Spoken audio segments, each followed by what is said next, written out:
Hey there, my name is Shane Craddock, and this is the Inner Edge podcast, where I share a different take on how to lead and live a sustainable, high performance life.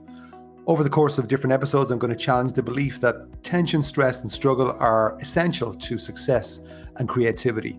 My experience is that there's an easier way, there's a better way, and indeed there's an essential way that we need to explore for the times that we live in. So let's go ahead, let's jump in and explore.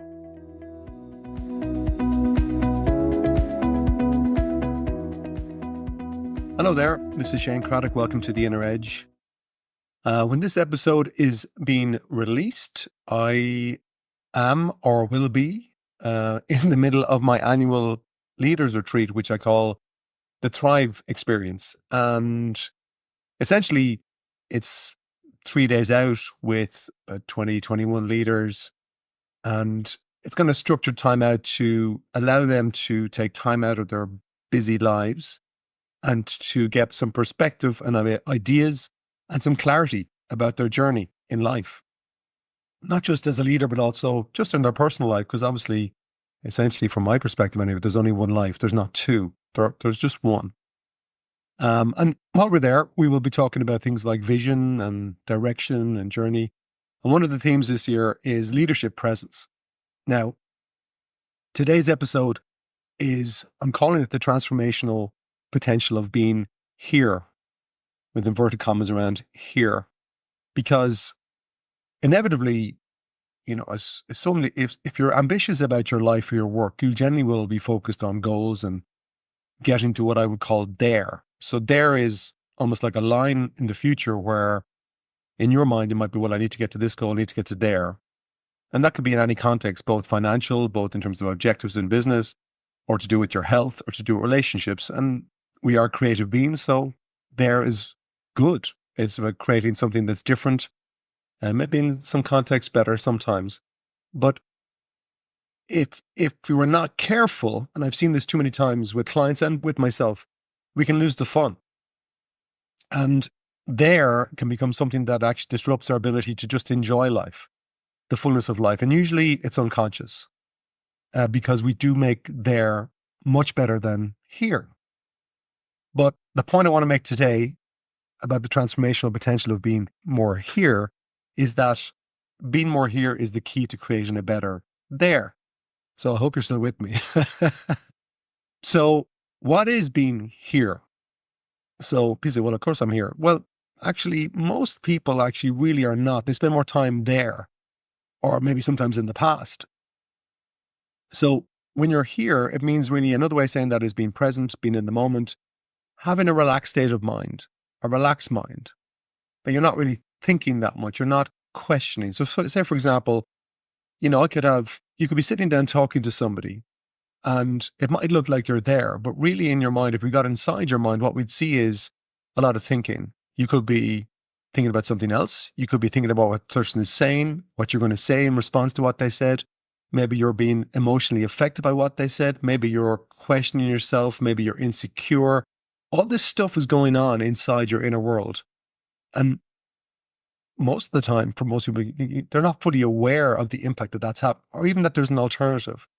But there is a massive alternative from my perspective. I've learned this in my own journey, where if there's, as I said, it links a little bit perhaps to the previous podcast, to this previous episode, where I was talking about the value of less thinking, where there's less analyzing, less questioning.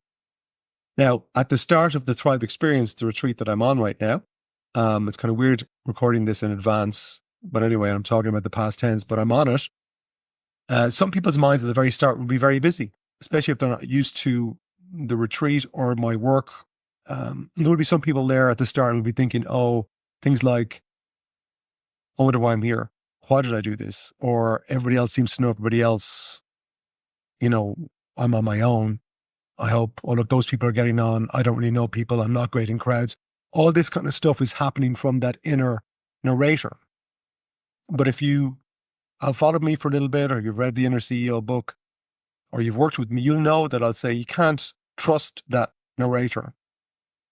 It's generally off. It's always commenting, it's always narrating. And one of the things I'll be saying to the people at Thrive this year is just to notice how they are inside when they're with people, especially at the start and during the process. that we follow. And if they're honest and if they really notice, they'll see that there is judgment, that there can be cynicism, there can be fun, there can be but there's always a commentary. And that commentary, if you get caught up with it, if you go with the flow of it, takes you out of here. And ironically, the more you can kind of become aware of your thinking and just notice it, it kind of helps a little bit in detaching from that thinking. And weirdly, in an easy way, you start to become more here without much effort. It can be quite effortless.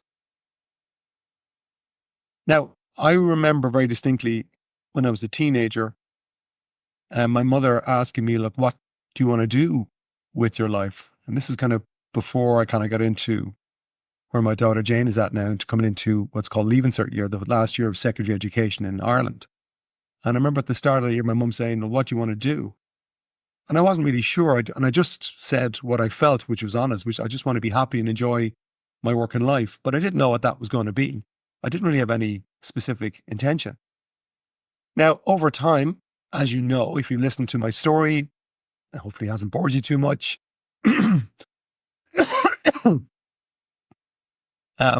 In my early 20s, I ended up getting depressed, quite badly so.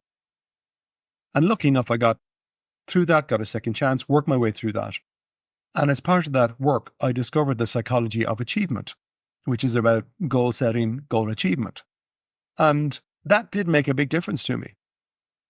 I made serious progress in certain areas and really start to understand, oh, there's this whole area of the mind that you can use to make your situation better. But I got lost in that mental mode because I didn't realize it was a mode or that there was other modes. And so if you get too stuck into the mental mode of achievement, the downside of that, which nobody pointed out to me, and I don't really hear too many people talking about it that much, is that nothing really satisfies you because you are always on to the next goal. So you get one goal and then you want the buzz of that kind of journey towards the goal and not realizing that the journey, in a way, the process was much more enjoyable than the achievement. But over time, I realized that. And then I realized that there was another mode, which we're going to call the here mode. So let's just say the goal mode is the there mode. And the relaxed enjoyment fulfillment mode is what we're going to call the here mode.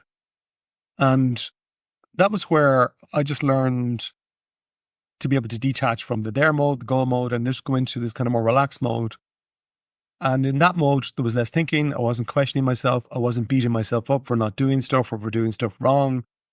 I just wasn't reacting in my mind. And I wasn't always looking for more. And what I found more and more, that the more time I spent in the here mode, was that more of the real me showed up, that I was more relaxed. My state of mind was better. My mood was better. I just felt better. And because I felt better, there was more clarity. I got better ideas. I could make better decisions. I had more energy. I had more fulfillment, a higher sense of purpose, more creativity. I was more confident. Like, who wouldn't want any of that? And I used to think that the there mode would give me all of that, but it didn't. It was the here mode. And in the here mode, a better me shows up. And that's what my work is very much about now, is helping people to understand and get into that here mode.